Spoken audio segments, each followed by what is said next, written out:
औज़ु बिल्लाहि मिनश्शैतानिर रजीम बिस्मिल्लाहिर रहमानिर रहीम रब्बि यस्सिर वला तुअस्सिर व तम्मिम बिल खैर। स्टूडेंट्स ने टेस्ट परफॉर्म किया होगा और मैं उन तमाम स्टूडेंट्स की को अप्रिशिएट करता हूं जिन्होंने व्हाट्सएप ग्रुप में ये टेस्ट शेयर होते ही उन्होंने इसको सीरियस लेकर इसको हल किया। और यही वो स्टूडेंट्स होंगे जो अपना टाइम और अपना पैसा दोनों को जो है रिजर्व करना चाहते हैं, दोनों की एक कीमत वो बनाना चाहते हैं in terms of this hard work. इस चैप्टर से तकरीबन 80 85 80 85 एमसीक्यूज हैं, लेकिन मैंने जो 35 एमसीक्यूज यहाँ से 34 एमसीक्यूज सेलेक्ट किए हुए हैं उससे आपको ये बताना है कि एक आपको थोड़ा अंदाजा हो जाए कि आपने कितना सीखा है। ठीक है, हर बंदे को पता होना चाहिए। दूसरी बात ये है कि इस टेस्ट के अंदर कुछ ऐसे एमसीक्यूज हैं जो टेक्निकल है, जो हमने बुक में नहीं पढ़ी। बात सिंपल है। तो वो मैं आज आप लोगों को बताऊंगा।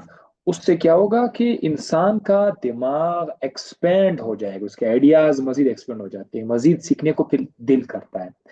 तो अभी यहाँ पर जैसे कि मैं स्टार्ट करता हूँ, जो पहला एमसीक्यूज है इसमें कह रहा है विच of the following is the simplest form of matter. अच्छा, इस ये जो मेरे पास एक बहुत बड़ी सी एमकेट की एक बुक है, इससे मैं आप लोगों को ये जो एमसीक्यूज में बता दे रहा हूँ, इसमें से बाज एमसीक्यूज जो है वो उनका थोड़ा सा वो मीनिंग उन्होंने सही नहीं लिखा होता है। जैसे कि ये एमसीक्यूज है विच of the following is the. अच्छा, इसका वैसे इसका जवाब है कि सबसे सिंपलेस्ट मैटर का सबसे सिंपलेस्ट फॉर्म क्या है। अब ए बी सी डी में अगर आप देखें तो उसका जवाब गैसियस स्टेट आ जाता है। गैस जो है सबसे सादा वो है, सिंपल फॉर्म है मैटर का।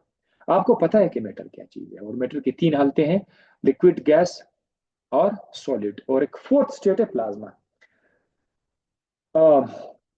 तो अब असल में होना क्या चाहिए था, इसका आंसर इस तरह आना चाहिए कि ये एलिमेंट होना चाहिए। Element simplest form of matter जो है वो क्या है, वो एलिमेंट है। कभी अगर आपके सामने कोई सवाल आ जाएगा तो आपको एलिमेंट ढूंढना पड़ेगा, एलिमेंट है या उसके अंदर या नहीं है। ठीक है, element is the simplest form of matter. और ये ऐसा भी हो सकता है कि अगर कोई सवाल आ जाए, एटम आ जाए, तो एटम बहुत बेहतरीन इसके अंदर फिट होगा। कि एटम, देखो, कोई भी मैटर आप उठा लेते हैं, कोई भी मैटर उठा लो, उसके अंदर क्या है, के अंदर आपको अल्टीमेट पार्टिकल्स नजर आएंगे। चाहे आप लिक्विड लेते हैं, चाहे आप सॉलिड लेते हैं, चाहे उसके अंदर आपको पार्टिकल्स ही नजर आएंगे। वो पार्टिकल्स को अगर आप छोटा करके देखेंगे तो वो पार्टिकल का आखिरी नाम क्या है, एटम है।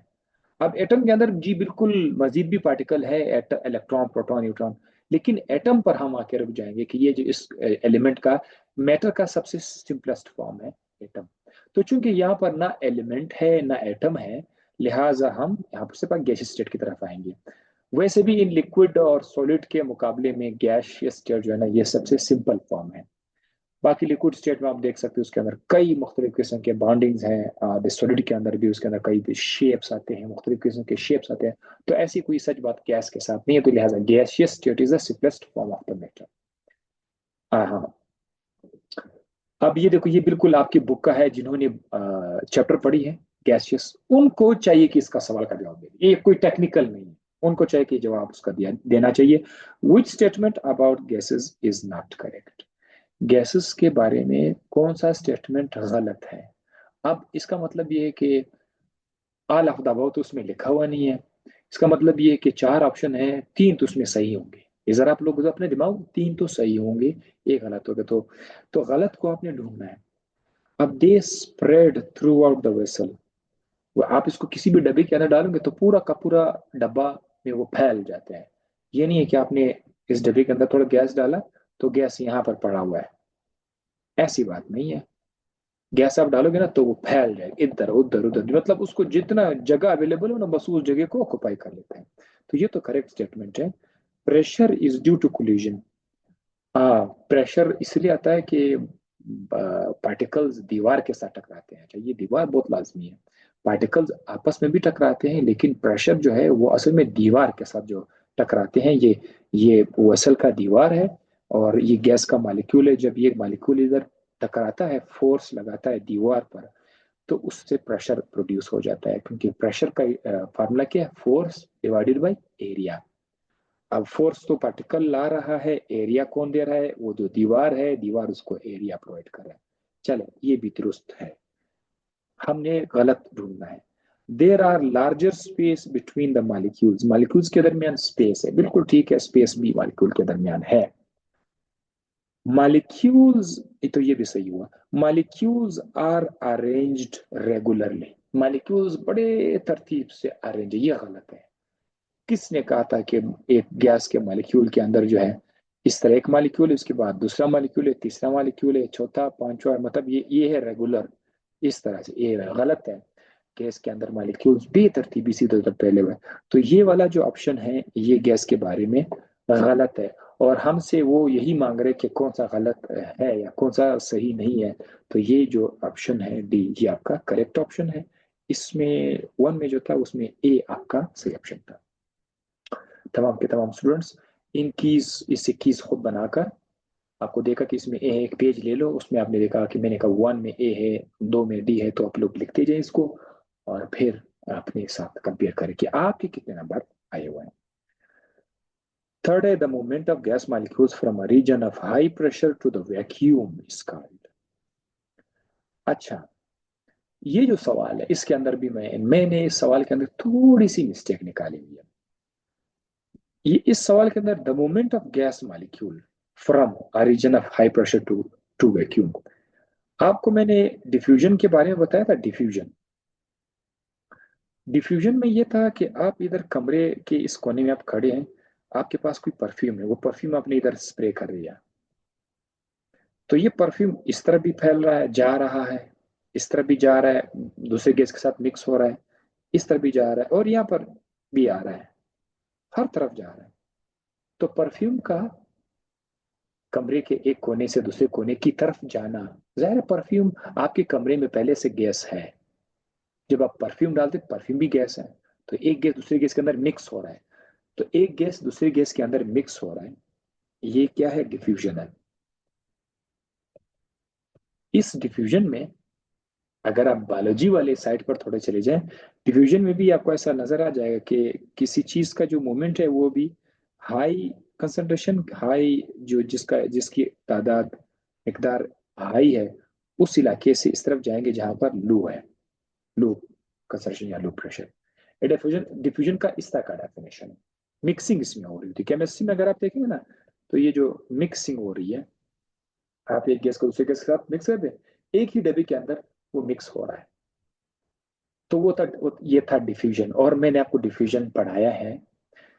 अब देखो इस सवाल के अंदर गलती कहाँ पर आ रही है। गलती असल में ये है कि उन्होंने यहाँ से एक तरफ, ये असल में ये लोग इफ्यूजन की तरफ इशारा, इनका इफ्यूजन की तरफ है, जवाब इसका वैसे ही इफ्यूजन ही है। लेकिन इफ्यूजन के लिए क्या है कि एक कंटेनर है, उसके अंदर गैस के मॉलिक्यूल्स पड़े हुए हैं। अब ये गैस के मॉलिक्यूल्स आगे पीछे इधर उधर मूव कर रहे हैं। इस कंटेनर की दीवार के अंदर यहाँ पर एक छोटा सा सुराख है, बिल्कुल बहुत छोटा सा सुराख है, वो इतना छोटा सा सुराख है कि उसका साइज एक मॉलिक्यूल की साइज के बराबर है। तो ये मॉलिक्यूल एक पागल की तरह, पागलों की तरह जो है इधर उधर आ रहा है, जब ये इस तरफ आकर दीवार के साथ आकर तो टकरा के वापस चला जाएगा, वो तो ठीक है दीवार के साथ। लेकिन इसी दीवार पर जब ये मॉलिक्यूल इस जगह पर आ जाए जहाँ सुराख है, तो उधर तो दीवार तो नहीं है, सुराख है, तो वो बजाय ये कि वो टकराने उस सुराख से बाहर आ जाएगा। इस तरह से जितने गैस के मॉलिक्यूल वन बाय वन क्या करेंगे, वन बाय वन, एक एक वन बाय वन स्केप हो रहे हैं। ये वाला जो तरीकाकार है इसको बोलते हैं effusion, one by one, the escape of gas molecule from a container one by one through a small hole, एक सुराख के थ्रू। बेशक यहाँ पर वैक्यूम, अब आप कर सकते कि भाई यहाँ पर वैक्यूम है। अब सवाल में उन्होंने गलती की, वैक्यूम का तो जिक्र किया हुआ है कि गैस मॉलिक्यूल जो है वैक्यूम से आ रही है, यहाँ तो ठीक है। उन्होंने ये भी जिक्र किया हाई प्रेशर, बिल्कुल यहाँ पर चूंकि गैस ज्यादा है तो यहाँ पर प्रेशर ज्यादा है, प्रेशर भी यहाँ पर ज्यादा है। और यहाँ वैक्यूम, वैक्यूम का मतलब है कि प्रेशर बिल्कुल खत्म है, क्योंकि वैक्यूम मतलब तो गैस मॉलिक्यूल है ही नहीं। तो यहाँ तक भी सही, हम समझ जाएंगे कि चलो ठीक है। लेकिन उन्होंने यहाँ पर पता है सुराख का जिक्र नहीं किया हुआ है, होल का जिक्र नहीं किया हुआ है। सो बहरहाल the movement of gas molecule from region of high pressure to the vacuum, जो वैक्यूम का जिक्र आया, इसको हम लोग बोलते हैं ई फ्यूजन, ये डिफ्यूजन नहीं है। ई फ्यूजन है। और आप लोगों को डिफ्यूजन और इफ्यूजन दोनों पढ़ाए गए हैं चैप्टर में।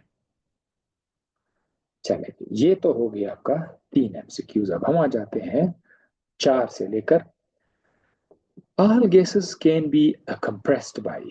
आप तमाम गैसेस को कंप्रेस कर सकते हैं। आपको पता है कि गैस के अंदर, मॉलिक्यूल के अंदर स्पेस है, तो अगर आप उसको दबाओगे तो दबाने के बाद क्या होगा, गैस के मॉलिक्यूल एक दूसरे के करीब आएंगे, तो कंप्रेस हो गया। तो तमाम गैसेस को कंप्रेस कर सकते हैं कांस्टेंट प्रेशर पर। प्रेशर, भाई असल काम ही तो प्रेशर का है, तो आप प्रेशर कांस्टेंट करोगे तो क्या फायदा, प्रेशर लगाओगे तो वो कंप्रेस हो जाएगा। प्रेशर कम करोगे नहीं, प्रेशर कम करने से कंप्रेस नहीं होता। इंक्रीजिंग प्रेशर, जब आप प्रेशर बढ़ाओगे तब गैस कंप्रेस हो जाएगा। सो सी आपका करेक्ट ऑप्शन है। Gases exert pressure on the walls of container because the gas molecules, gases container की दीवार पर प्रेशर एक्सर्ट करते हैं। क्यों? बिकॉज द गैस मॉलिक्यूल क्या करते हैं, वो भी गैस लॉस, ये बिल्कुल नहीं है। ठीक है, गैस मॉलिक्यूल गैस लॉस को भी करते हैं, बट इसका मतलब ये नहीं कि वो जो आपसे सवाल पूछा जा रहा है कि प्रेशर, वो आपसे बोले भाई भाई प्रेशर क्यों पैदा हुआ, वो आपने देखना है। हैव डेफिनेट वॉल्यूम, ये भी उसके साथ बिल्कुल भी मैच नहीं कर रहा है कोई, वो मतलब वो सवाल पूछ रहा है एक तरफ, आप जवाब दे रहे हो अपोजिट साइड का, तो ये गलत है। Collide with the walls of container, ये वाला दुरुस्त जवाब है। और ये मैं आपको ऑलरेडी भी बता चुका हूँ, पहले भी बता चुका हूँ कि मॉलिक्यूल जब कंटेनर के दीवार के साथ टकराते हैं तो प्रेशर प्रोड्यूस हो जाता है, तो ये दुरुस्त जवाब है। कोलाइड विद ईच अदर, देखो विद ईच अदर, गैस के मॉलिक्यूल आपस में भी एक दूसरे के साथ कोलाइड करते हैं, यहाँ वहां से कोलाइड करते हैं, तो वो नहीं आएगा। गैसेस ऑफ एयर, हाँ हवा के अंदर गैसेस है, always remain in random motion, हमेशा से पागलों की तरह इधर उधर मूवमेंट करते हैं गैस मॉलिक्यूल्स के particle, and do not settle, बैठते नहीं है। कंटेनर के अंदर आपने गैस डाला तो वो बैठते नहीं है, बैठते नहीं कि नीचे आके बैठ जाए। इसकी क्या वजह है? Difference in the molecular masses of the air gases, इनका मॉलिक्यूलर, उनका वजन छोटा बड़ा है, नहीं गलत। ये ऑप्शन क्यों मैच नहीं हो रहा है? इसलिए कि अगर डिफरेंस है तो उसका मतलब ये जो छोटे वाले हैं वो सेटल नहीं करेंगे, बड़े वाले तो सेटल करेंगे ना। लेकिन वो तो सवाल है कि भाई वो तो बिल्कुल सेटल नहीं करते, तो ये गलत है इनका सेटलमेंट के साथ। Difference in partial pressure of the gas molecule, gas का जो पार्शियल प्रेशर है उनके साथ भी इनका नहीं लगता। पार्शियल प्रेशर आपको बताया जा चुका है कि पार्शियल प्रेशर क्या चीज है, तो वो केस भी नहीं है। Unequal number of different gas molecules, ये भी गलत है। असल जवाब है elastic collision of gas molecules. मतलब एक कंटेनर है, इसके अंदर एक मॉलिक्यूल है, चलो दो मॉलिक्यूल है, हमने आपको बताया कि कोलाइड करते हैं। जब ये मॉलिक्यूल के साथ कोलाइड करते हैं इसके साथ, तो अपनी सारी की सारी एनर्जी या कुछ एनर्जी इस मॉलिक्यूल को ट्रांसफर करते हैं, और ये मॉलिक्यूल फिर मूव करते हैं उसी एनर्जी के साथ जो इसने ली थी। वो एनर्जी जाया नहीं होती है, क्योंकि वो एनर्जी जाया नहीं होती है ना। आप सपोज करते हैं, मैं आपको बताता हूँ, इस मॉलिक्यूल के साथ 10 एनर्जी है, इस मॉलिक्यूल के पास पहले से 4 की, मैं आपको जस्ट एक मिसाल बता रहा हूँ। 10 जमा 4 कितनी एनर्जी है? 14। 10 जमा 4 14 की एनर्जी है। अब जब ये मॉलिक्यूल इसके साथ टकराता है तो अपनी कुछ एनर्जी इसको दे देगा, 4 वाले को। तो चलो 4 को 4 की एनर्जी हम दे देते हैं, 4 और मजीद उसको दे दें, ये 8 हो गया। अब जो पहला वाला मॉलिक्यूल है, इसकी एनर्जी अब कितनी हो जाएगी? 6 हो जाएगी। ठीक है, अब वो एनर्जी कम तो हो गई, 6 तो हो गई, लेकिन वो जो दूसरा मॉलिक्यूल है उसकी एनर्जी अब 8 हो गई। तो 6 और 8 अगर आप जमा करोगे तो उसको थोड़ा सा गौर से सोच सकते हैं, वीडियो पॉज करके बाबा 6 और 8 अगर आप देख सकते फिर से आंसर कितना आता है? 14। एनर्जी चेंज हो रही है, एक 6 से 10 से 6 हो रहा है, दूसरा 4 से 8 हो रहा है, एनर्जी चेंज हो रही है, लेकिन सिस्टम की ओवरऑल एनर्जी जो है वो बिल्कुल कांस्टेंट है। इसको बोलते हैं इलास्टिक, इलास्टिक कोलिजन। तो इलास्टिक कोलिजन की वजह से गैस मॉलिक्यूल एक दूसरे के साथ टकराते हैं, इसीलिए वो बैठते नहीं है। तो ये जवाब दुरुस्त है। The rate of diffusion of gas is, gas का डिफ्यूजन वाला जो रफ्तार है वो किस चीज पे डिपेंड करता है? Inversely proportional to its density. ये अगर आपको याद हो, हमने कहा था गैसेस का रफ्तार जो है वो डायरेक्टली प्रोपोर्शनल है, इनवर्सली प्रोपोर्शनल है 1 अपॉन डेंसिटी के, या ऐसा था 1 अपॉन मोलर मास के।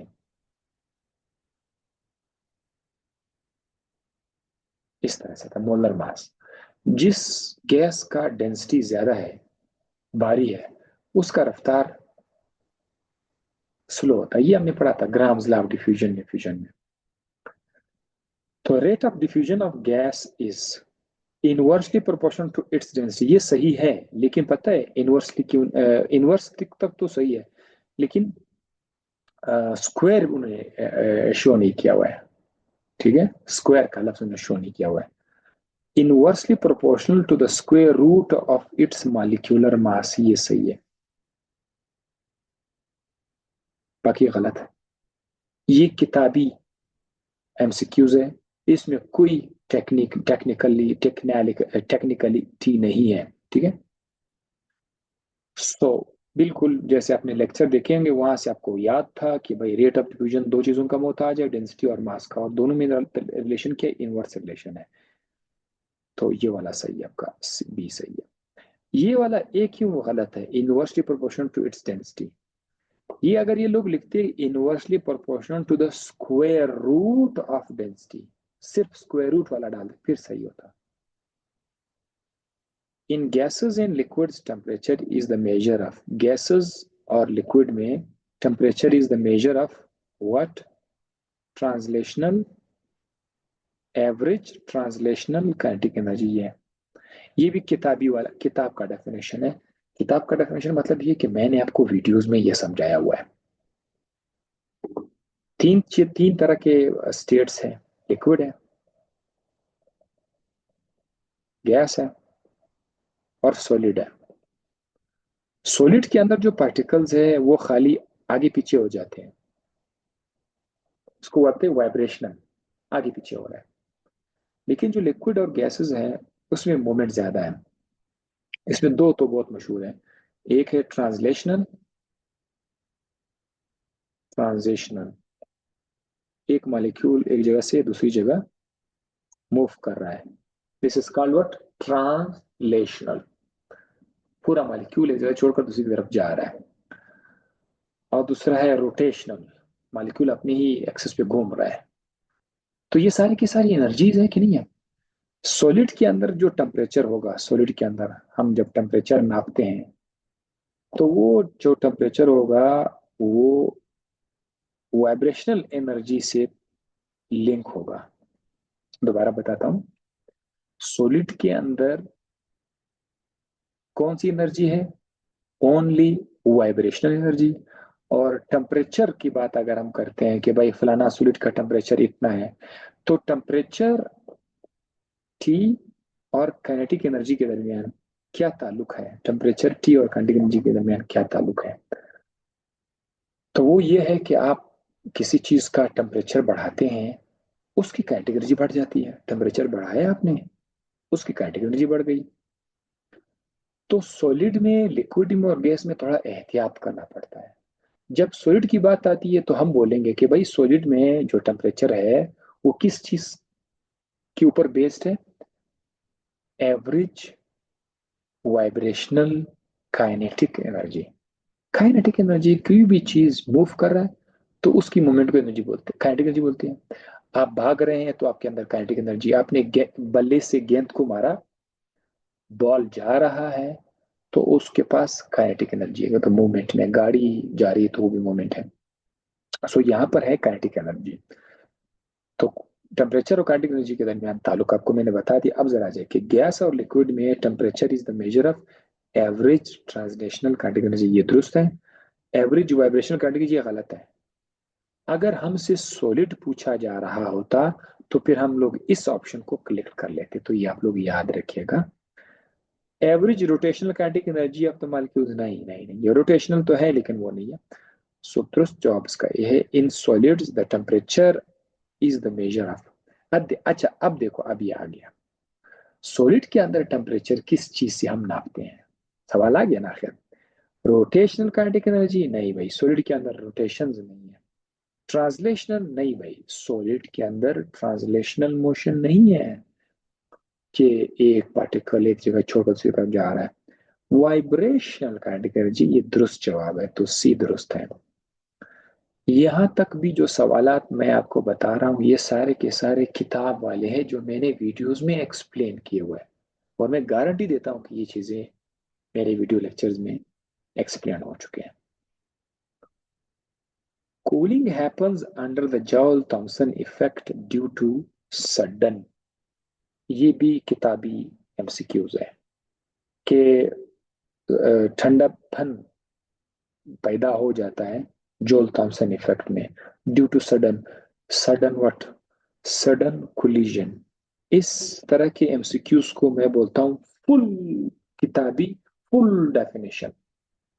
एक बंदे ने किताब से डेफिनेशन उठाकर कॉपी पेस्ट कर एमसीक्यूज बना लिया, इससे काबिल तेज स्टूडेंट को आप जांच नहीं सकते हैं, लेकिन इस तरह के एमसीक्यूज भी आते हैं, तो इसको मैं फुल वो हो जाए, जिन स्टूडेंट्स ने बहुत ज्यादा रटा लगाया हुआ होता है या थोड़ा सा बहुत तो किया हुआ तो उनके लिए ऐसा ही है। ये कॉन्सेप्चुअल एमसीक्यूज नहीं है बहरहाल, लेकिन है तो जिन जिन स्टूडेंट ने रीडिंग किया हुआ है, किताब में रीड किया हुआ या नोट्स पढ़े हुए, उनके जहन में एक चीज बैठा हुआ है कि एकदम से अगर चीजें कोलाइड हो जाती है, sudden collision, sorry sudden expansion, sudden expansion, collision नहीं है। डेफिनेशन में लिखा हुआ है, cooling happens under the Joule Thomson effect due to sudden expansion, कोई चीज एकदम से एक्सपेंड हो जाए तो ठंडक महसूस होती है।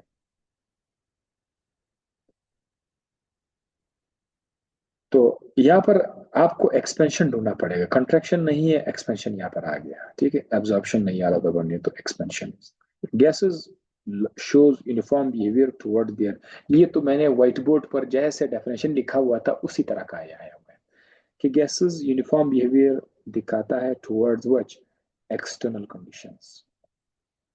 एक्सटर्नल कंडीशन में, एक्सटर्नल कंडीशन का मतलब क्या है, टेम्परेचर, वॉल्यूम, प्रेशर।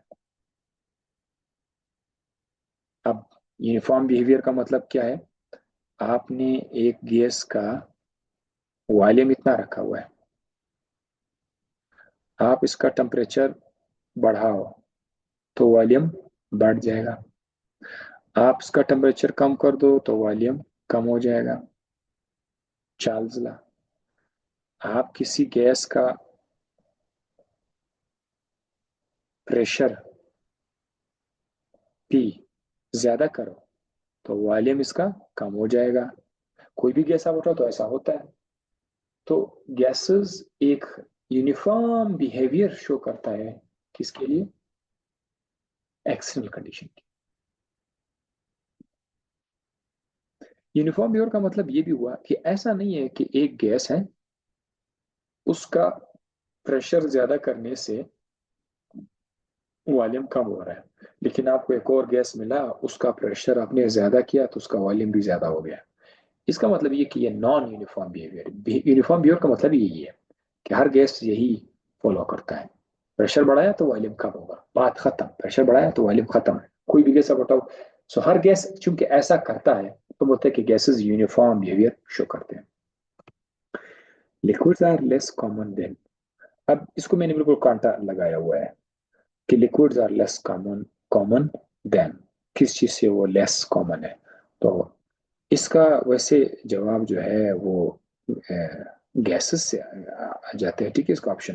लेकिन मैंने आपसे कहा था कि इसको आप अटेम्प्ट ही ना, ये मैंने क्रॉस से लगाया हुआ है, ठीक है, इसका कोई सेंस ही, कोई तुक ही नहीं बनता। The intermolecular forces in gases are, gases के अंदर इंटरमॉलिक्यूलर फोर्सेस बड़े कमजोर होते हैं, वेरी वीक। इसका सही जवाब। तो ये जो पार्ट है इसमें अक्सर किताब वाले एमसीक्यूज आ गए हैं, ठीक है, डेफिनेशन से आए थे। अब हम गैस लॉस की तरफ आते हैं। अब यहाँ थोड़ी सी टेक्निकलिटी शुरू हो जाती है। The relationships between volume of a given amount of gas and the prevailing conditions of temperature and pressure, ये भी एक डेफिनेशन है कि इनके दरमियान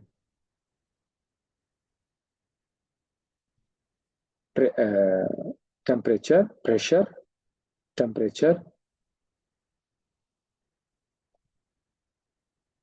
वॉल्यूम, इनके दरमियान जो ताल्लुक है, रिलेशनशिप है, या इनका वॉल्यूम के साथ जो ताल्लुक है, मतलब प्रेशर का वॉल्यूम के साथ ताल्लुक, या टेम्परेचर का वॉल्यूम के साथ ताल्लुक, इस ताल्लुक को क्या कहते हैं? तो this is called gas laws. और ये गैस लॉ का डेफिनेशन है।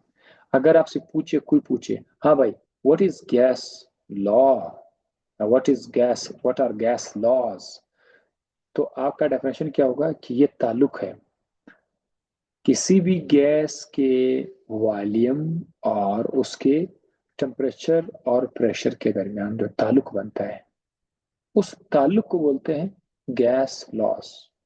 आप देखो बॉयज लॉ उठा, उसमें ताल्लुक है, किस चीज के दरमियान ताल्लुक है बॉयज लॉ में? प्रेशर, वॉल्यूम के दरमियान। सो बहुत सिंपल डेफिनेशन है गैस लॉस। इसको भी मैं कोई बड़ा तीर नहीं मानता हूं कि जिसने मतलब इसको सही पता, क्योंकि ये किताबी डेफिनेशन, जिसने सुना होगा माशाल्लाह मेहनत की हुई है, ये भी नहीं है, मेहनत की हुई, थोड़ा जोर लगाया हुआ है और यहाँ तक वो कर रहे हैं। अब मुझे मजा मैं आप लोगों को इस पर अप्रिशिएट बिल्कुल करता हूँ, एग्जैक्टली exactly, जाहिर है जिसको जिन्हें पढ़ा है वो तो कर सकता है, लेकिन जो बहुत ज्यादा स्टूडेंट्स के दिमाग को मजबूर करते हैं थोड़ा और भी चीजों को सीखने में, या कुछ नया चीज सीखने में जो टीचर ने अभी तक पढ़ाया नहीं है, लेकिन उसका दिमाग उसको बोल रहा है कि यार ऐसा, वो एक्सट्रीमली ज्यादा स्मार्ट ब्रेन वाले स्टूडेंट्स होते हैं, ठीक है। और है मुश्किल, लेकिन क्या है कि बाज औकात स्टूडेंट को टीचर बता देते हैं तरीका, फिर वो स्टूडेंट भी उसके साथ स्मार्ट हो जाते हैं। तो देखते हैं, in Boyle's law which of the following pair remains constant? Boyle's law में कौन सा जोड़ा कांस्टेंट होता है? ये आपका एमसीक्यूज नंबर 15 है। कौन सा जोड़ा बॉयल्स लॉ में, कौन सा जोड़ा कांस्टेंट होता है? अब देखो, बॉयल्स लॉ में कौन सा जोड़ा कांस्टेंट होता है? बात सिंपल होने के बजाय आपको पता है कि बॉयल्स लॉ किस चीज के दरमियान ताल्लुक है? प्रेशर और वॉल्यूम के दरमियान ताल्लुक है। ये दोनों चीजें चेंज हो रही होंगी, प्रेशर और वॉल्यूम के दरमियान ये चीजें चेंज हो रही, और जो चीज कांस्टेंट है वो है नंबर ऑफ मोल्स और टेम्परेचर। तो ये दो चीजें कांस्टेंट होती है, ये जोड़ा है। तो आप जरा चेक करो, temperature and quality of gas गलत, pressure and quality of gas गलत। क्वालिटी तो जब आ गया तो वो है ना भाई, what is quality? Temperature and pressure, temperature and quantity, quantity का मतलब क्या है? Number of moles, moles. तो ये वाला जो जोड़ा है ये कांस्टेंट रहेगा। अच्छा, इससे ऐसे एमसीक्यूज को मैं कॉन्सेप्चुअल एमसीक्यूज का नाम, कॉन्सेप्चुअल, जिन्होंने बॉयल्स लॉ को पढ़ा है, सिर्फ ये नहीं कि बस पढ़ लिया और रट्टा लगाया, ठीक है, रट्टा लगाया भी उसके कुछ एमसीक्यूज हो जाएंगे, बट जिन्होंने इसको कंसेप्चुअली दिल से उसको समझा, तो ये एमसीक्यूज किया गया। हाँ मुझे पता है यार, इसमें तो टेम्परेचर कांस्टेंट है और क्वांटिटी ऑफ गैस क्या है? Quantity of gas number of moles को तो कहते हैं, ठीक है। अगर मुझे सर ने नंबर ऑफ मोल्स लिखवाए हैं, तो आज मुझे मेरे सामने नंबर ऑफ मोल नहीं आया, उसका एक मुतबादिल शक्ल आया, क्वांटिटी ऑफ गैस। तो same, in Boyle's law which of the following pair is variable? Boils law में कौन सी दो चीजें चेंज हो रही, वो आपको मैंने पहले से बताया था, ये वाली चीजें चेंज हो रही, तो प्रेशर वॉल्यूम ढूंढना पड़ेगा। प्रेशर वॉल्यूम इसको मैं रफ टाइम जाया नहीं करता, इस पर ऑलरेडी हो चुका है। For a gas obeying Boyle's law, अब ये गैस है वो बॉयल्स लॉ को फॉलो कर रहा है, बॉयल्स लॉ को फॉलो कर रहा है। अगर प्रेशर का इसका प्रेशर डबल किया जाए तो वॉल्यूम क्या होगा? देखो, प्रेशर और वॉल्यूम के दरमियान ताल्लुक क्या है? वी वन अपॉन पी, ऐसा है ना, प्रेशर वन अपॉन पी। अगर आप लोगों ने प्रेशर को डबल कर दिया, वॉल्यूम को डबल कर दिया, तो प्रेशर चूंकि इनवर्स रिलेशन है तो वो दो गुना कम हो जाएगा। एक चीज को दो गुना ज्यादा करो, दो गुना कम हो जाएगा, तो दो गुना कम होने को बोलते हैं हाफ बोलते हैं। ये आप लोग हमेशा याद रखिएगा। अच्छा, अब जरा देखो, ए और बी के दरमियान अगर इनवर्स प्रोपोर्शनल नहीं हो, डायरेक्ट प्रोपोर्शनल हो, और मुझे उम्मीद है, पक्का यकीन है कि आप लोगों को मैंने इनवर्स और डायरेक्ट प्रोपोर्शनल बताया हुआ है। अगर ए और बी के दरमियान डायरेक्ट प्रोपोर्शनलिटी है, अगर मैं ए को डबल कर दूं तो बी भी डबल हो जाएगा। अगर मैं ए को हाफ कर दूं तो बी भी हाफ हो जाएगा। ये डायरेक्ट रिलेशन में ऐसा है। इनवर्स रिलेशन में ए वन अपॉन बी, ऐसा है। अगर मैं ए को डबल कर दूं तो बी जो है ये हाफ हो जाएगा, कम होकर के। ये ऐसा तरीकेकार है। So for a gas being Boyle's if the pressure is doubled, pressure को डबल करोगे तो volume becomes half, one half, ठीक है, one half. Boyle's law is represented as, Boyle's law को हम कैसे रिप्रेजेंट करते हैं? V is direct proportional to pressure, गलत। P is direct proportional to temperature, ये भी गलत, गलत गलत। ये वाला सही है। Volume is inversely proportional to pressure, V one upon P। ये कौन सा एमसीक्यूज है? पूरा पूरा किताबी एमसीक्यूज है। जो हमने किताब में सुना है वो सच हमारे सामने आया हुआ है। अलबत्ता बोर्ड पर हम लोग ऐसे लिखते हैं, V proportional one upon P. इन्होंने थोड़ा सा स्टाइल में लिखा हुआ है, ऐसे वन लिखा हुआ है, फिर यू थोड़ी लाइन लिखी हुई, फिर पी लिखा हुआ है। सेम चीज। According to Boyle's law which parameter gives a straight line parallel to the x axis? Boyle's law में मैंने आपको ग्राफ भी पढ़ाया माशाल्लाह से, तीन ग्राफ्स थे ना। एक ऐसा ग्राफ था जो कि प्रेशर और वॉल्यूम के दरमियान था, ये हमेशा ऐसा पैराबोला लाइन आ रहा था, आपको याद होगा ना, पैराबोला, आइसोथर्म उसको बोलते थे। अगर आप एक टेम्परेचर पर इस ग्राफ को बना लेते थे तो चलो ये T1 है, एक टेम्परेचर है, 20 डिग्री सेंटीग्रेड है। आपने अगली बार शैतानत की कि यार मैं जरा और चेक करना चाहता हूँ, मैं जरा टेम्परेचर बड़ा वाला हाई टेम्परेचर पर चेक करना चाहता हूँ, तो हाई टेम्परेचर पर क्या करेगा? अब आप सपोज आप 40 पे करते हैं तो आपको ग्राफ बिल्कुल उसी तरह से टेढ़ा मिलेगा, पैराबोला। आप टेम्परेचर बढ़ाते जाओ, ग्राफ आपका टेढ़ा मिलेगा। लेकिन मजे की बात यह है कि ग्राफ दूर जा रहा होगा प्रेशर के एक्सिस से, मतलब जिधर प्रेशर का लाइन है उससे भी, और वॉल्यूम के, प्रेशर वॉल्यूम दोनों से ग्राफ दूर जा रहा है।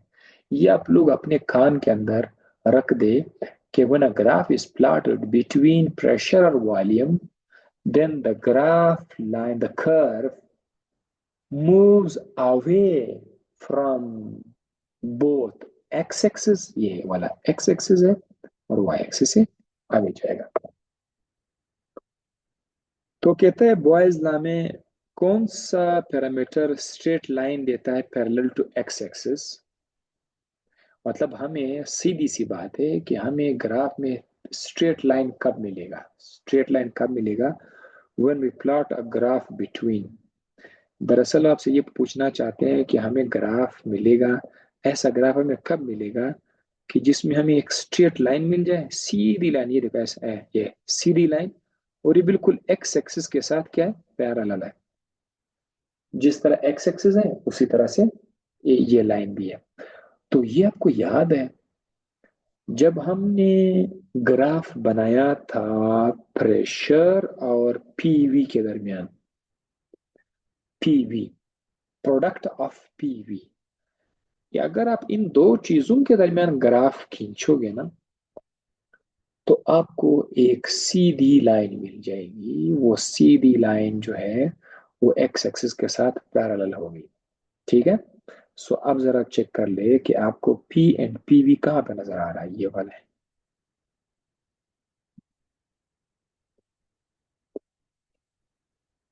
अगर किसी स्टूडेंट को इस एमसीक्यूज में मोर एक्सप्लेनेशन चाहिए कि हाउ, तो फिर उसके जवाब के लिए मैं रेडी हूं। अगर आप मुझे टेक्स्ट करोगे बता दूंगा कि क्या है, लेकिन वीडियो में मैं ये एक्सप्लेन वैसे कर चुका हूं। Boys law does not fail even. Boys law fail नहीं होता even temperature is extremely high, temperature बहुत ज्यादा हो तो बॉयज लॉ फेल नहीं होता। आपने देखा था कि हम बॉयज लॉ में वो ताल्लुक हमारा था प्रेशर वॉल्यूम के दरमियान, लेकिन हम लोग टेम्परेचर बढ़ा रहे थे। टेम्परेचर हम बढ़ा रहे थे, ठीक है, T1 से T2 T3। तो वो हाई टेम्परेचर पर वो लागू था, फेल नहीं हुआ था। Pressure is extremely high, pressure is extremely high. ज्यादा प्रेशर लेने से, आप ज्यादा प्रेशर लोगे तो वॉल्यूम बहुत कम हो जाएगा। Mixture of gas is taken, जो की है ना इस किताब की जो की है उसमें उन्होंने ये वाला ऑप्शन दिया हुआ है, mixture of gas is taken.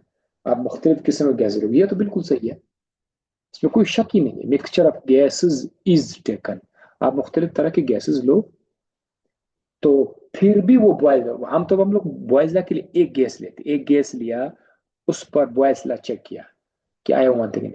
लेकिन अगर आप मुख्तलिफ किस्म के गैसेस भी लोगे तभी भी वो बॉयज लॉ पर फेल नहीं होंगे, यानी उसके साथ चल जाएंगे। तो ये ऑप्शन भी दुरुस्त है। तो जो की है, की एम के जो की है उसमें सी ऑप्शन दिया हुआ है। अब मैं इसको डी बता रहा हूं।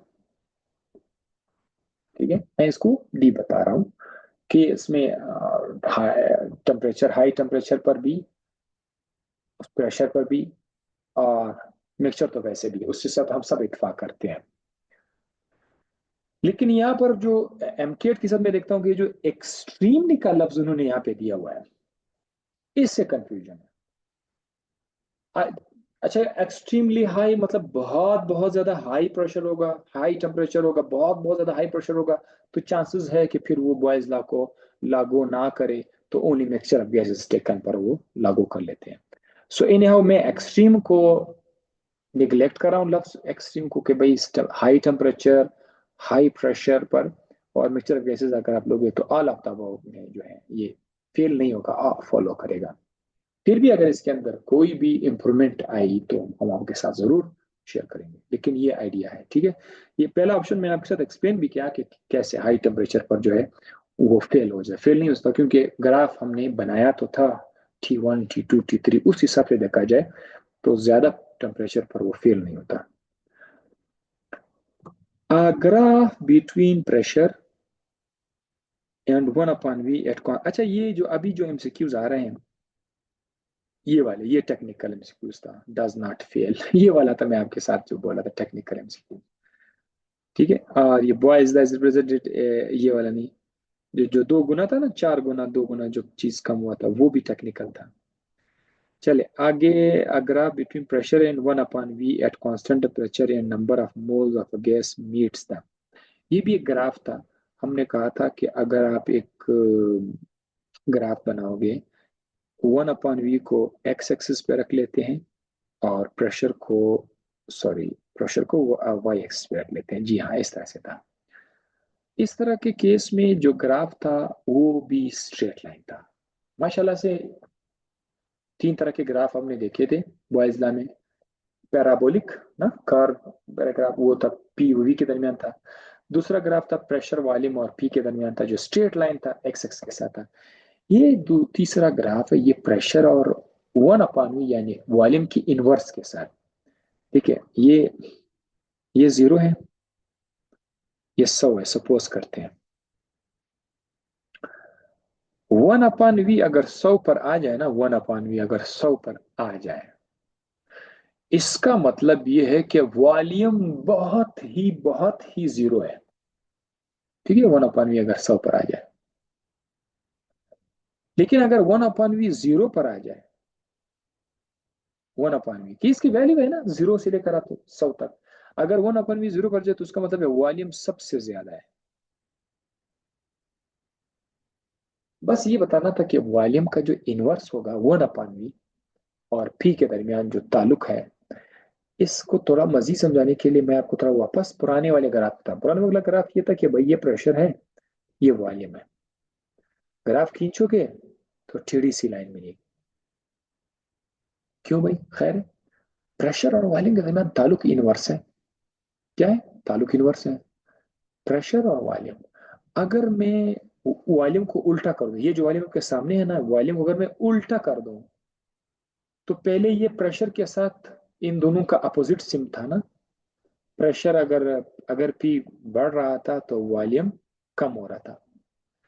अगर मैं वॉल्यूम को उल्टा कर दूं, 1/v कर दूं, तो फिर प्रेशर और 1/v के दरमियान ताल्लुक डायरेक्टली हो जाएगा। ठीक है ना?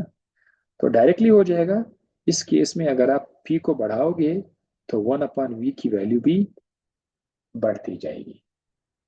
ये इसका ये मतलब ये बहुत जरूरी मैं आपको बताना चाहता हूँ। आमतौर पर प्रेशर को बढ़ाओगे तो वॉल्यूम तो कम हो जाता है, लेकिन अगर आप वॉल्यूम को उल्टा लोगे, 1/v कर दो, तो फिर अगर इसके दरमियान ताल्लुक देखो तो फिर ये डायरेक्ट हो जाएगा। प्रेशर बढ़ाने से 1/v भी बढ़ जाएगा। तो चूंकि दोनों चीजें बढ़ रही है, डायरेक्ट रिलेशन है, तो अब आपको एक स्ट्रेट लाइन मिलेगा। वो स्ट्रेट लाइन मैं इस तरफ दोबारा से गिरा पर आ जाता हूँ, ये देखो, ये ऐसा आपको स्ट्रेट लाइन मिलेगा।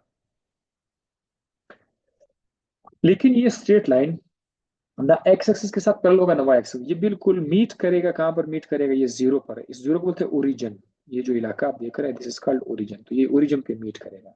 लिहाजा 21 में है origin is the right option. Origin पे मीट करता है ये लाइन, ओरिजिन पर मिलेगा। A graph between P and Py at constant temperature and number of moles is parallel to। ये आपको ऑलरेडी पता है। एक ग्राफ जो प्रेशर और पीवी के दरमियान हो, प्रेशर और पीवी के दरमियान हो, वो एक स्ट्रेट लाइन होगा जो एक्स एक्सिस के साथ पैरेलल होगा, पैरेलल टू एक्स एक्सिस। ये ऑलरेडी एक्सप्लेन हो चुका है, तो दोबारा आ गया। 23, the product of pressure and volume remains constant, यानी पी और वी कांस्टेंट हो जाते हैं when temperature and quantity of gas is।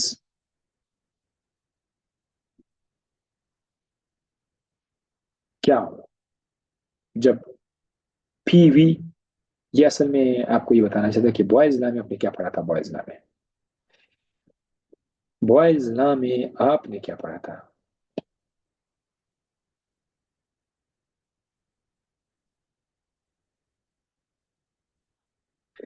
Boys law में कहा था कि P1 V1 is equal to constant. ये था बॉयज लॉ, है ना? अब चेक कर सकते दोबारा। अब आपसे ये कह रहा है कि भाई प्रेशर और वॉल्यूम का प्रोडक्ट, यानी ये कांस्टेंट होगा। मतलब अगर आपका प्रेशर 2 है, वॉल्यूम 4 है, या वॉल्यूम 8 है, थोड़ा ज्यादा कर लेता हूँ। वॉल्यूम अगर आपका 8 है, तो 2 8 16। ये पीवी का प्रोडक्ट है। बहुत स्टूडेंट को पता नहीं है कि what is mean by product of PV. ये है प्रोडक्ट, ये 16, इसको होते हैं प्रोडक्ट ऑफ पीवी। अच्छा, मैं प्रेशर को अब 2 से डबल कर लेता हूँ, 2 से 4 कर लेता हूँ, तो वॉल्यूम क्या हो जाएगा? 8 से 4 हो जाएगा। आपको पता है प्रेशर वॉल्यूम का उल्टा ताल्लुक है। तो 2 से 4 और 4 से 8। अब इसका पीवी जरा चेक करें, वही 16 आ रहा है। अब आप प्रेशर को मजीद डबल कर दो, 4 से उसको 8 कर दो, तो ये जो वॉल्यूम है ये हाफ हो जाएगा, 4 से हाफ हो जाएगा, 2 हो जाएगा। तो आंसर फिर भी 16 आ रहा है।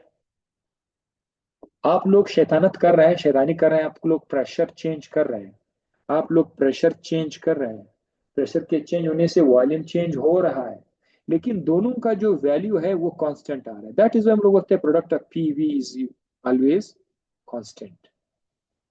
और यही वो वजह है कि जब आप ग्राफ खींचते हैं प्रेशर और पीवी के दरमियान, प्रेशर आपने 2 से 4 पे गए थे, 4 से 8 पे गए थे, आप तो वो चेंज कर रहे थे, लेकिन आपका जो पीवी था वो 16 ही था। यानी 2 के प्रेशर पर पीवी यहां पर था, 4 के प्रेशर पर पीवी यहां पर था, 8 के प्रेशर पर पीवी यहां पर था। पीवी चेंज नहीं होता, यानी यहाँ पर ये पीवी का वैल्यू है 16। सपोज ये तो 16, आप प्रेशर चेंज कर रहे हैं, 2 से 4, 4 से 8 हो रहे हैं, लेकिन पीवी की वैल्यू चेंज नहीं हो रहा था ना। यहाँ इस जगह इस पॉइंट को भी बोलते हैं 16, इस पॉइंट पर भी वो 16 है, इस पॉइंट पर भी वो 16 है। तो दैट इज वाई प्रेशर और पीवी के दरमियान ताल्लुक जो है, अगर आप बनाएंगे तो एक स्ट्रेट लाइन आएगा और वो एक्स के साथ होगा। चले जनाब, the product of pressure and volume remains constant when temperature and quantity of gas is.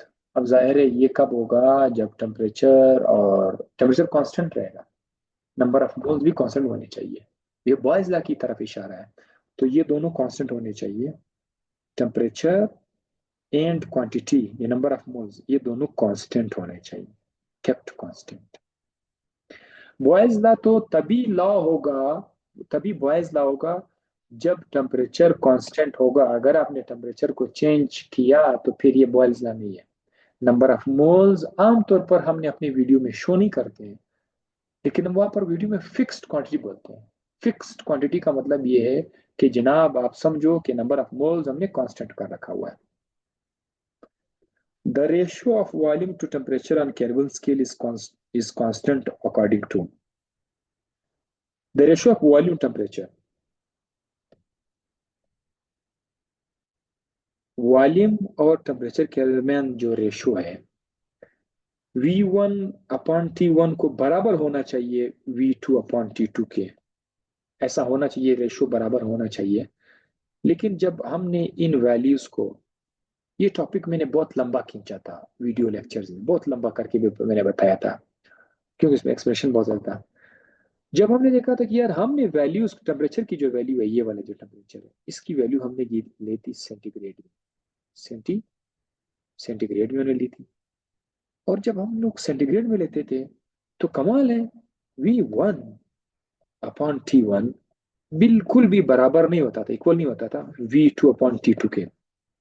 हालांकि चार्ल्स लॉ ये कह रहा है, चार्ल्स लॉ के मुताबिक ये V1/T1 इक्वल होनी चाहिए V2/T2 के। तो चार्ल्स भाई तो परेशान हो यार, ये क्यों नहीं आ रहा है। बाद में पता चला एब्सोल्यूट जीरो का जब कॉन्सेप्ट आया, तब उस दिन से हमें पता चला कि यार एक और टेम्परेचर स्केल की जरूरत है हमें, जिसका नाम है केल्विन। तो केल्विन जब आया, हमने क्या किया, V1/T1, ये जो T1 है ना, T1, इसको हम लोगों ने केल्विन में शो किया। V2 खैर हो तो वैसे V2 रहेगा, उसके ऊपर जो नीचे जो T2 है उसके साथ जब हमने ये वैल्यू केल्विन में रखी तो भाई बिस्मिल्लाह बिस्मिल्लाह, बिल्कुल ये इक्वल हो गए थे। सही है। तो ये सवाल दरअसल में ये था कि वो सेंटीग्रेड में से हटाकर केल्विन में लाओगे तो फिर ये वैल्यूज इक्वल हो जाते थे। और ये कौन सा लॉ है, ये चार्ल्स लॉ की बात हो रही है। तो यहाँ पर the ratio of volume to temperature on Kelvin scale, ठीक है ना, केल्विन स्केल पर लाओगे तो फिर तो कांस्टेंट हो जाएगा। Is constant according to which law, according to Charles law. 25, the graph between pressure and volume at constant temperature for a gas is, the graph between pressure and volume at constant temperature is, ये boys law की तरफ इशारा है, समझ गए होंगे ना आप। वो क्या है, आइसोबारिक, आइसोथर्मल, आइसोथर्म। ये किताबी एमसीक्यूज है, डेफिनेशन है, मैं आपको ये बता चुका हूँ। आइसोथर्म क्या चीज है वीडियो में बता चुका हूँ। तो ऐसो वो जो थ्री लाइन है, पैराबोला, पैराबोला, ऐसा ऐसा ऐसा जो थ्री लाइन था, वो होता है आइसोथर्म। उसको पैराबोला भी बोलते हैं। The density of a gas is directly proportional to pressure. ठीक है, किसी गैस की डेंसिटी ज्यादा होगी तो प्रेशर भी ज्यादा होगा। Inversely proportional to temperature and directly proportional to density of gas. किस चीज की डायरेक्ट प्रोपोर्शनल है? इसका दुरुस्त जवाब है मोलर मास। और ये स्टूडेंट्स, पास स्टूडेंट्स बड़े बड़े क्या नाम दूं इसके लिए इंग्लिश में खास, मतलब वो ऐसे स्टूडेंट जो हर चीज को देखना चाहते हैं कि कोई चीज मुझसे मिस ना हो जाए। आप लोगों को मैंने वीडियो में एक लफ्ज इस्तेमाल किया होगा, मैंने कहा dirty PM. Dirty PM, PM is equal to DRT. अगर आप इसमें देखेंगे तो डी क्या है? डी डी डेंसिटी है, आर और टी जो है ये जनरल गैस कॉन्सेंट्रेशन टेम्परेचर है। अगर मैं पीएम के नीचे आर लाऊं, टी ले आऊं, तो ये डी डेंसिटी का फॉर्मूला हो जाएगा। डेंसिटी के साथ आप देखो टेम्परेचर और डेंसिटी के दरमियान कौन सा ताल्लुक बन रहा है? कौन सा ताल्लुक है? इनवर्स है। टेम्परेचर ज्यादा करोगे तो डेंसिटी कम हो जाएगी। डेंसिटी और एम के दरमियान क्या ताल्लुक है? मास। ज्यादा मास करोगे तो डेंसिटी बढ़ जाएगी। डेंसिटी का ताल्लुक प्रेशर के साथ यहाँ पर आ रहा है कि प्रेशर ज्यादा करोगे तो डेंसिटी बढ़ जाएगी। इस फॉर्मूले के हिसाब से हमने देखा कि प्रेशर और मोलर मास डेंसिटी के साथ डायरेक्ट प्रोपोर्शनल है, टेम्परेचर इनवर्स प्रोपोर्शनल है। एक फार्मूला जहन में बैठा हुआ है, उसे आइडिया बना लिया। तो फार्मूलाज याद करने का भी फायदा है। अब मैं वापस आपको ले जाना चाहता हूँ। कहां पर ले जाना चाहता हूँ? यहाँ पर। The density of gas is directly proportional to pressure. ठीक है, वो तो पता था आपको। ये था इनवर्सली प्रोपोर्शनल टू टेम्परेचर, ये अब आपको पता चला। And directly proportional to, and और कौन सा चीज का डायरेक्ट प्रोपोर्शनल, तो वो है मोलर मास। अगर मेरे पास फार्मूला ना होता तो मैं आप लोगों को कन्विंस नहीं कर सकता था। If absolute temperature of a gas is doubled. अब ये वाला एमसीक्यू सबसे प्यारा एमसीक्यू है इस चैप्टर के, निहायत ही टेक्निकल, जिसे मैं बोलता हूँ टेक्निकल। और शायद इन एमसीक्यूज की वजह से मैंने इस पूरे एमसीक्यू में कहा टेक्निकल है, टेक्निकल है, टेक्निकल है, तो ये उसमें शामिल है। If the absolute temperature of a gas is doubled, ये टी है, कहते हैं इसको डबल किया। और आप लोग इस तरह के सवाल पेज पर करोगे लाजमी। पेज सामने है, पेंसिल है, तो कर सकते हो ना, देख कर अंदाजा नहीं होता। मुझे भी, मैं खुद भी अंदाजा नहीं कर सकता। अगर टेम्परेचर ऑफ गैस को डबल किया जाए and the pressure is reduce to one half, और प्रेशर को आधा किया जाए, अगर ऐसा मतलब एक सिचुएशन तैयार किया कि भाई अगर टेम्परेचर डबल किया जाए, प्रेशर को हाफ किया जाए, the volume of the gas will be, volume को क्या होगा? ये देखो, आप लोगों को मैं एक मिठाई वाली बात बता देता हूं, बहुत मीठी सी बात। हमें कैसे पता चलेगा कि ये बॉयज लॉ के बारे में बात हो रही है, चार्ल्स लॉ की? देखो, अगर तो टेम्परेचर और वॉल्यूम के दरमियान ताल्लुक है तो वो तो चार्ल्स लॉ है। अगर वॉल्यूम और प्रेशर के दरमियान ताल्लुक है तो वो बॉयज लॉ है। अगर तीनों आ रहे हैं, टेम्परेचर प्रेशर वॉल्यूम तीनों हो, देखो आपको कहता है कि भाई टेम्परेचर डबल कर दिया, प्रेशर मैंने आधा कर दिया, वॉल्यूम को क्या होगा? वॉल्यूम को क्या होगा? अब ये वॉल्यूम को क्या होगा यार? वॉल्यूम को तो आप, इसका मतलब ये है ये तीनों चीजों को छेड़ रहा है।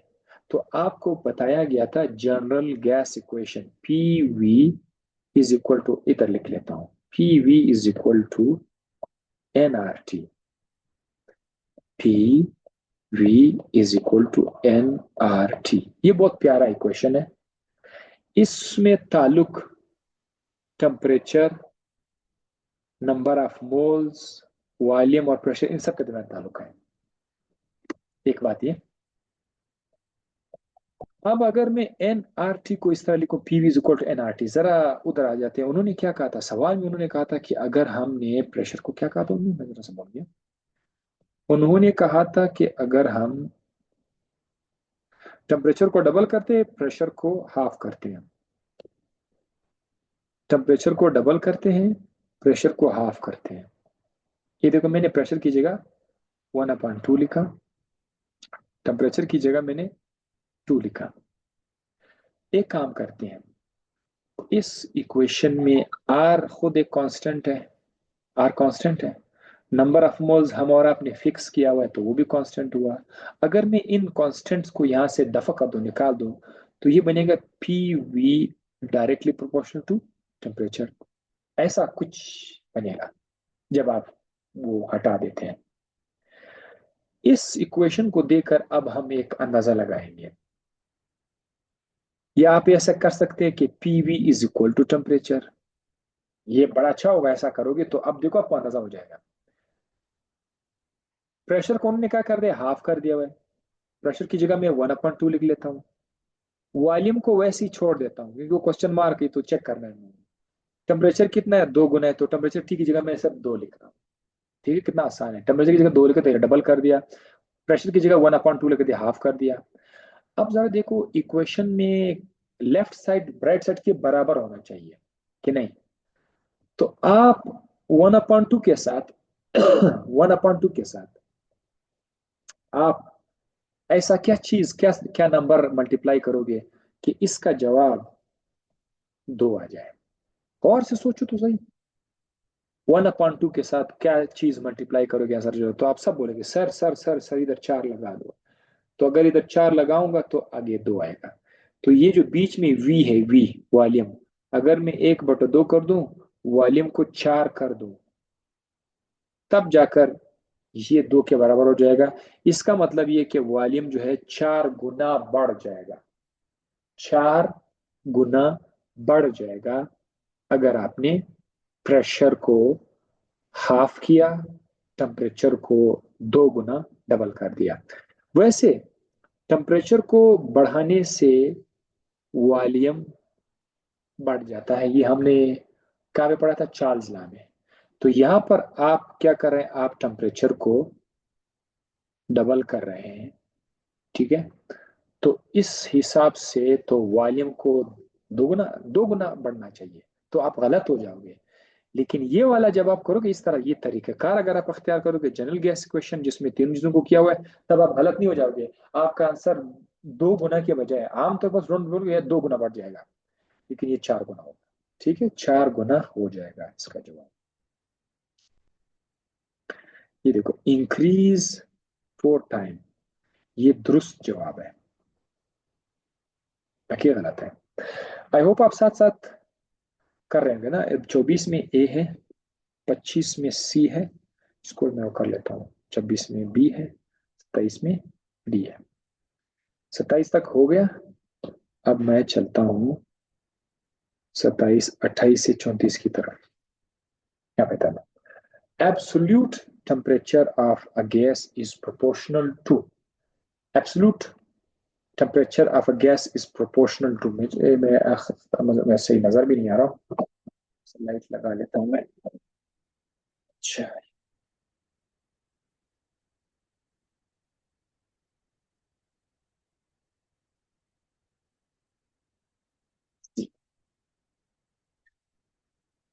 Absolute temperature of a gas is proportional to, gas का टेम्परेचर किस चीज के प्रोपोर्शनल है, गैस का टेम्परेचर। ये पुरानी बात फिर से रिपीट हो गई। आपको मैंने कहा था गैस के अंदर जो टेम्परेचर है वो एवरेज ट्रांसलेशनल काइनेटिक एनर्जी के बराबर है, ट्रांसलेशनल काइनेटिक एनर्जी। रिपीट हो गया ये, सवाल का शक्ल डिफरेंट था लेकिन मतलब वही है। The highest temperature at which a substance can exist as a liquid, सबसे हाईएस्ट टेम्परेचर जिसमें कोई सब्सटेंस बतौर लिक्विड एग्जिस्ट कर सकता है, तो वो था क्रिटिकल टेम्परेचर। ये डेफिनेशन है, किताबी एमसीक्यूज है, ये भी स्टूडेंट ने ऐसे ऐसे मुल्क में किया होगा। अगर आप इधर भी फंस गए तो मतलब फिर तो काम खराब है। Keeping the temperature constant if the gas is expanded. Temperature को छेड़ नहीं रहा है, वो कांस्टेंट किया हुआ है, आपने गैस को एक्सपेंड किया हुआ है। गैस इतना सा था, आपने इसको एक्सपेंड कर दिया, इधर तक ले आया। टेम्परेचर आमतौर पर ये टेम्परेचर बढ़ाने से ये एक्सपेंशन होता है, लेकिन अब हमने टेम्परेचर नहीं बढ़ाया, अब सोचो जो हाथ से आपने एक्सपेंड कर दिया, तो फिर कहता है कि क्या होगा, keeping the temperature constant if the gas is expanded. अब गैस को आपने एक्सपेंड कर दिया तो बहुत ज्यादा स्पेस अवेलेबल हो जाएगी इसके लिए, तो उससे क्या होगा, kinetic energy of the molecules will increase. Kinetic energy of the molecules will increase, kinetic energy बढ़ जाएगी, number of gas molecule increase हो जाएंगे। ये तो बहुत गलत है। नंबर ऑफ गैस मॉलिक्यूल कभी भी, नंबर अगर उस डब्बे के अंदर 10 मॉलिक्यूल है तो फिर जादू से 20 हो जाएंगे, गलत। मॉलिक्यूल जितने हैं उतने रहेंगे, मॉलिक्यूल्स को तादाद कुछ। टेम्परेचर विल इंक्रीज, टेम्परेचर कैसे इंक्रीज हो जाएगा, टेम्परेचर को तो आपने कांस्टेंट किया हुआ है, तो ये भी नहीं है।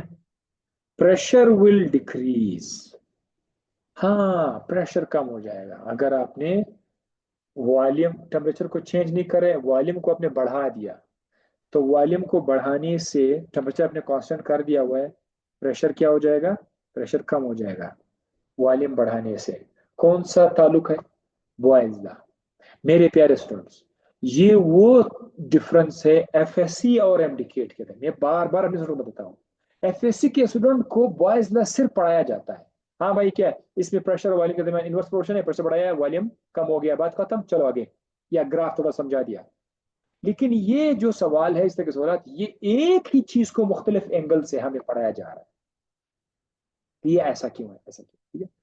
So keeping the temperature constant if the gas is expanded, एक तो हमें as a fully conceptual question है कि गैस एक्सपेंड हो रहा है, टेम्परेचर कांस्टेंट है, ये बायज़ा की तरफ इशारा है, तो प्रेशर डिक्रीज हो जाएगा।